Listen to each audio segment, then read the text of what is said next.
बहनों भाइयों नमस्कार, जय माता की। इस वीडियो में चर्चा होगी कुंभ लग्न कुंभ राशि पर देवगुरु बृहस्पति का नक्षत्र परिवर्तन यानी रोहिणी नक्षत्र में गोचर का प्रभाव 28 नवंबर से लेकर के 10 अप्रैल 2025 तक कैसा पड़ने वाला है, क्या रिजल्ट मिलने वाले हैं इस गोचरीय व्यवस्था से कुंभ लग्न और कुंभ राशि वालों को। साथ ही आपके नक्षत्र पर भी चर्चा होगी, यानी कुंभ लग्न या कुंभ राशि के नक्षत्र धनिष्ठा नक्षत्र के तृतीय और चतुर्थ चरण, शतभिषा नक्षत्र के चारों चरण और पूर्वा भाद्रपद नक्षत्र के प्रथम द्वितीय तृतीय चरण में जन्मे जातकों के लिए क्या परिवर्तन लाने वाला है ये देवगुरु बृहस्पति का नक्षत्र गोचर। बहनों भाइयों, राहु केतु शनि और गुरु ये चार बड़े ग्रह जब भी कोई परिवर्तन करते हैं, चाहे वो राशि परिवर्तन करें या नक्षत्र परिवर्तन करें, तो मानव जीवन पर इसका बहुत गहरा प्रभाव पड़ता है। न सिर्फ मानव जीवन पर इसका प्रभाव पड़ता है, ब्रह्मांडीय स्थितियों पर भी उनका गहरा प्रभाव पड़ता है। तो आपकी राशि लग्न नक्षत्र पर कैसा प्रभाव पड़ने वाला है, इस वीडियो को लास्ट तक देख करके तथ्यपरक जानकारी प्राप्त करके आप अपने जीवन को बदल सकते हैं और समय का सही ढंग से उपयोग कर सकते हैं। बहनों भाइयों, ये ग्रह गोचरीय व्यवस्थाओं की एक सच्चाई ये भी है, उसको भी आपको जानना चाहिए, हमेशा दिमाग में रखना चाहिए कि ग्रह गोचरीय व्यवस्थाओं के शुभ परिणाम आपको अगर नहीं मिल पा रहे हैं और जैसा कोई ज्योतिषी बताता है और वैसा आपके जीवन में घटित नहीं हो रहा है, तो ये बिल्कुल नहीं है कि ज्योतिषी आपको सही जानकारी नहीं दे रहा है, बल्कि ऐसा संभव है कि आपकी जन्म कुंडली में अशुभ ग्रहों का प्रभाव हो, अशुभ ग्रहों की दशा या अंतर्दशा चल रही हो, जिनका बुरा परिणाम आप भोग रहे हों और ग्रह गोचरीय व्यवस्थाओं के सकारात्मक और पॉजिटिव रिजल्ट आपको नहीं मिल पा रहे हों, तो कृपया किसी अच्छे ज्योतिषी से अपनी जन्म कुंडली का विश्लेषण आपको ज़रूर कराना चाहिए और उनके बताए हुए उपायों को करने से आप अपनी समस्याओं का निवारण कर सकते हैं। ज्योतिष आपको इस बात का संकेत देता है कि क्या करना है क्या नहीं करना है, इसको हमेशा ध्यान में रखिएगा। अब बहनों भाइयों, इस नक्षत्रीय गोचर का क्या प्रभाव पड़ने वाला है, तो कुंभ लग्न जो है आपकी कुंभ राशि है, इसमें देवगुरु बृहस्पति। अब यहाँ पर बहनों भाइयों एक बात ध्यान रखिएगा, मैं कुंभ लग्न या कुंभ राशि, आप ये बिल्कुल मत समझिएगा कि आपकी कुंभ राशि भी हो और कुंभ लग्न भी हो, ऐसा नहीं कह रहा हूँ मैं। आपकी कुंभ लग्न है या कुंभ राशि है तो देवगुरु बृहस्पति आपके अर्निंग के स्वामी होते हैं, आपके बैंक बैलेंस के स्वामी होते हैं, आपकी महत्वाकांक्षाओं की पूर्ति के स्वामी होते हैं और आपके पारिवारिक सुख और कुटुंब के स्वामी होते हैं। तो इन देवगुरु बृहस्पति का जो गोचर मई 2024 से आपके चतुर्थ भाव में अपनी शत्रु राशि में हो रहा था, देवगुरु बृहस्पति अपने शत्रु शुक्र की राशि वृषभ राशि में गोचर कर रहे थे। इनका कैसा परिणाम आपको मिलता चला आ रहा है उसकी भी चर्चा होगी आगे। 135 दिन जो 28 नवंबर से लेकर के 10 अप्रैल के बीच के 135 दिन के लगभग का जो समय है, इसमें क्या परिवर्तन होगा, तो इसको जानने समझने का प्रयास किया जा रहा है। बहनों भाइयों, 1 मई 2024 से शनि का गोचर, देवगुरु बृहस्पति का गोचर आपके चतुर्थ भाव में चल रहा है। 9 अक्टूबर 2024 से ये देवगुरु बृहस्पति वक्री हो गए थे और ये वक्रत्व अपना भी 4 फरवरी 2025 तक रखेंगे, इसके बाद ये मार्गी हो जाएंगे। 28 नवंबर से लेकर के और 10 अप्रैल के बीच में अपने मित्र चंद्रमा के नक्षत्र में, आपके खस्टेश के नक्षत्र में गोचर कर रहे हैं।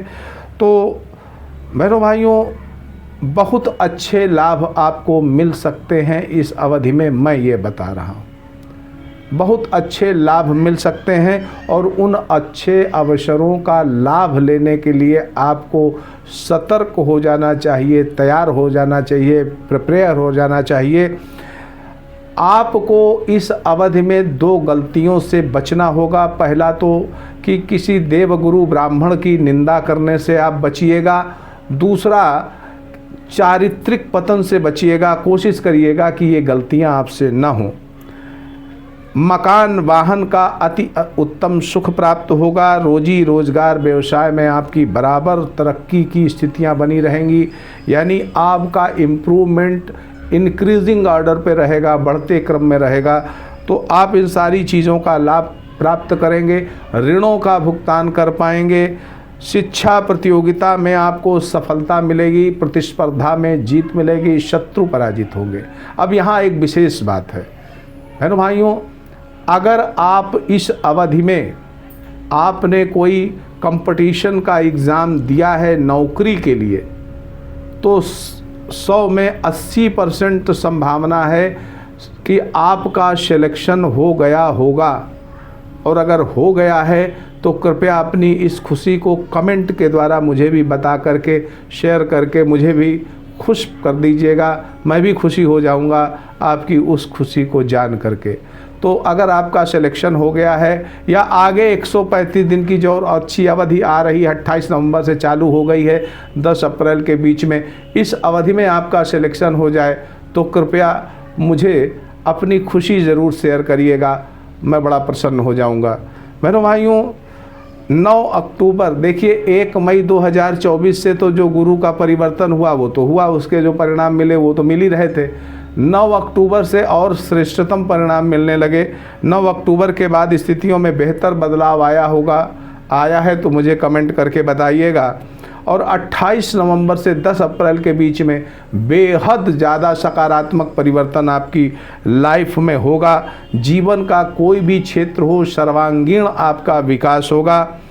जीवन में आपके विदेशी संबंध बन सकते हैं। आपके घर का कोई बंदा, कोई व्यक्ति विदेश में जाकर के सेटल हो सकता है। आप स्वयं विदेश में जाकर के सेटल हो सकते हैं, या आप अपनी व्यापारिक स्थितियों को इंटरनेशनल लेवल पर ले जा सकते हों और ऐसा कुछ आपके साथ भी घटित हुआ है तो कृपया कमेंट करके ज़रूर बताइएगा बहनों भाइयों। इसलिए मैं ये बात कहता हूँ क्योंकि मुझे लगता है कि मेरा प्रेडिक्शन आपके पास तक कितनी सच्चाई से पहुंच रहा है, कितनी सच्ची और सटीक जानकारी आप तक पहुंचाने का प्रयास कर रहा हूं, तो आपके कमेंट से उत्साहवर्धन होता है और मुझे भी लगता है कि मैं सही दिशा में जा रहा हूं, मेरा प्रेडिक्शन सही दिशा में जा रहा है।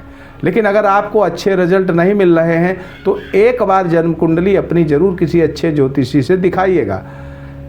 बहनों भाइयों, देवगुरु बृहस्पति की पहली दृष्टि आपके अष्टम भाव पर, यानी गुप्त धन की प्राप्ति, आकस्मिक धन की प्राप्ति, पैतृक संपत्ति की प्राप्ति, विदेशी धन की प्राप्ति, और जो फाइनेंशियल रिसर्चर हैं, जो अर्थशास्त्री हैं, जो सीए और अकाउंट सेक्शन से जुड़े हुए हैं, जो अर्थ का शास्त्र जानते हैं, उन सब के लिए ख्याति का समय है, तरक्की का समय है, इम्प्रूवमेंट का समय है। और जो आध्यात्मिक साधना में रत हैं, जो आध्यात्मिक साधना में सिद्धि प्राप्त करना चाहते हैं, उनके लिए भी श्रेष्ठ समय है। जो गूढ़ विषयों के अध्ययन करते हैं, गूढ़ विषयों के प्रोफेसर हैं, जानकार हैं, जो ज्योतिष आदि करते हैं या ज्योतिषी है, जानकार हैं ज्योतिष के, यानी गूढ़ विषयों के जो जानकार हैं, उनको भी ये वर्ष सकारात्मक रिजल्ट लेकर के आया होगा और इसका अनुभव आपने किया होगा। बहनों भाइयों, कर्म क्षेत्र में सभी बाधाओं का शमन होगा क्योंकि गुरु की दूसरी दृष्टि दशम भाव पर और तीसरी दृष्टि इनकी आपके व्यय भाव पर है। कुल मिलाकर के विदेशी संबंधों से जो लोग जुड़े हैं उनके आर्थिक इनकम बड़ी अच्छी रहने वाली है। एक चीज़ ज़रूर खास है बहनों भाइयों, उसको भी आप सुनिएगा और मुझे बताइएगा ज़रूर कमेंट करके। पिता के सुख में कमी यहाँ दिख रही है, तो पिता से जुड़ा हुआ कोई खास प्रकरण आपकी लाइफ में हुआ हो, कोई खास घटनाएं घटी हों आपके पिता को रिलेट करती हुई, तो ज़रूर मुझे कमेंट करके बताइएगा। आप का धन जो है शुभ कार्यों में खर्चा होगा। नौकरी के प्रयासों में आपकी चालाकी, समझदारी, आपकी ऊर्जा नौकरी के प्रयासों में निश्चित तौर पर आपको सफल करेगी और सफल हो भी गए होंगे कई लोग। जो लोग हो गए हैं वो मुझे बताइएगा और जो नहीं हुए हैं वो इंतज़ार करिएगा। इन 135 दिन में सफलता उनके कदमों में होगी। अब बहनों भाइयों, नक्षत्रगत आधार पर बता दें, जिनका धनिष्ठा नक्षत्र में जन्म हुआ है उनको बहुत अच्छे लाभ पहले से भी मिल रहे हैं और इन 135 दिनों में बहुत श्रेष्ठ लाभ मिल सकते हैं। अनेक बिजनेस रिलेशंस बन सकते हैं। समाज के प्रतिष्ठित लोगों से आपकी मित्रता, आपकी घनिष्ठता बढ़ सकती है, जिसका श्रेष्ठ लाभ आप उठा पाएंगे। शतभिषा नक्षत्र में जिनका जन्म है उनके लिए भी ये 135 दिन सफलता के उच्चतम शिखर तक पहुंचाने वाले बनेंगे। अब जिनका पूर्वा भाद्रपद नक्षत्र में जन्म है बहनों भाइयों, उनके लिए थोड़ी समस्याएं अभी चल रही हैं, पहले भी चल रही थी। अब खास तौर पर जो पूर्वा भाद्रपद नक्षत्र में जन्मे जातक हैं उनकी नौकरी, व्यापार और जो रिश्ते नाते हैं उनमें कहीं ना कहीं कुछ ना कुछ बिगाड़ हुआ होगा। बड़े ये कीमती आपके जीवन के क्षेत्र हैं, नौकरी, व्यापार और वो रिश्ते जो आपके लिए सदैव अपने प्राणपण पर आपके लिए समर्पित रहते थे, उनसे आपके संबंध अगर खराब हो गए हैं तो आप मुझे कमेंट करके ज़रूर बताइएगा। और इस 135 दिनों के लिए मेरा सजेशन पूर्वा भाद्रपद नक्षत्र वालों के लिए है कि अपनी सद्बुद्धि जागृत करिए, कोशिश करिए। सतर्कता आपकी इतनी बढ़िया होनी चाहिए कि अच्छे अवसर तो आएंगे लेकिन लापरवाही से वो निकल ना जाएं। लापरवाही से आपका व्यापार, आपकी नौकरी और आपके रिश्ते समाप्त न हो जाएं, इसलिए लापरवाही से बचिएगा। भगवान शिव के मंदिर में जा कर के माथा टेकिएगा।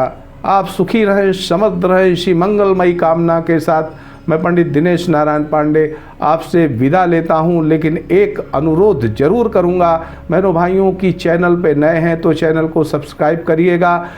वीडियो पसंद आया हो तो लाइक करिएगा, शेयर करिएगा और मेरी बातों पर अगर आप सहमत हों तो कमेंट करके मुझे अपनी खुशियां जरूर दीजिएगा। आप सुखी रहें, समृद्ध रहें। जय माता की।